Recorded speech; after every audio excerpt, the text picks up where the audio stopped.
మనుషులందరికీ పిచ్చి పట్టింది, మతం పిచ్చి పట్టింది. ఒకడు హిందూ అంటాడు, ఒకడు ముస్లిం అంటాడు, ఒకడు క్రిస్టియన్ అంటాడు. మనుషులు ఎందుకు ఇలా తయారవుతున్నారు అంటే మనుషులు ఒక దగ్గర ఆగిపోయారు. మనిషి ఎప్పుడైతే ఆగిపోతాడో నమ్మడం మొదలు పెడతాడు. అందుకే గొప్ప గొప్ప వాళ్ళు ఎవరు కూడా ఒక దగ్గర ఆగిపోలేదు. జనరల్ గా సాధుస్, సన్యాసిస్, బుద్ధుడు, మహావీర్, గురునానక్, బోధిధర్ముడు, ఆది శంకరాచార్యులు, స్వామి వివేకానంద, జీసస్, సాయిబాబా వీళ్ళు ట్రావెల్ చేశారు. North to east, east to west, విచ్చలవిడిగా ట్రావెల్ చేశారు. సో మనిషి వీళ్ళు కష్టపడి ట్రావెల్ చేసి ఫిగర్ అవుట్ చేసిన థింగ్స్ అన్నిటిని వదిలేసి మతం వెనకాల పరిగెడుతుండో. అందుకే ఇన్ని గొడవలు. అసలు ఈ మతం అనే కాన్సెప్ట్ కనిపెట్టింది మనిషి. These are all man made religions. మీరు మతాన్ని బిలీఫ్స్ పక్కన పెట్టి హిస్టరీ, సైకాలజీ పరంగా ఆలోచిస్తే మీకు అర్థం అవుతుంది మతం అనేది దేవుడు చెప్పింది కాదు, మనిషి సృష్టించుకున్నది అని. మనిషి భయాల నుంచి, హోప్స్ నుంచి, ఇగ్నోరెన్స్ నుంచి వచ్చింది మతం. You just observe before Bible, Quran and Bhagavad Gita.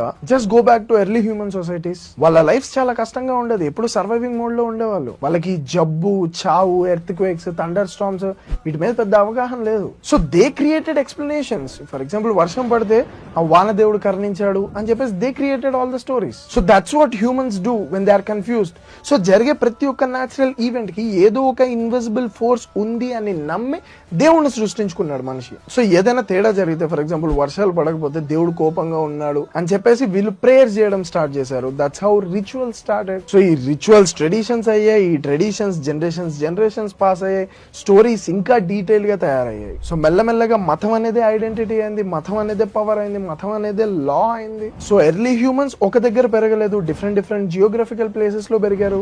So different stories వాళ్ళు అనుకున్నారు. సో డిఫరెంట్ స్టోరీస్ కాస్త డిఫరెంట్ మతాలుగా మారాయి. అడవుల్లో పెరిగిన వాళ్ళేమో దేవుణ్ణి నేచర్ కి కనెక్ట్ చేశారు, కొండ ప్రాంతాల్లో పెరిగిన వాళ్ళేమో దేవుణ్ణి మౌంటైన్స్ కి కనెక్ట్ చేశారు. ఇస్లాం అనేది అరబ్ లో పుట్టింది, ఎక్కువ డెజర్ట్ ఉండేది. సో చనిపోతే వాళ్ళు పాతేసేవాళ్ళు. హిందూయిజం అనేది భారత్ లో పుట్టింది, ఎక్కువ అడవులు ఉండేవి, చెట్లు ఉండేవి. సో చనిపోతే వీళ్ళని కాల్ చేసేవాళ్ళు. So different Geography, different things.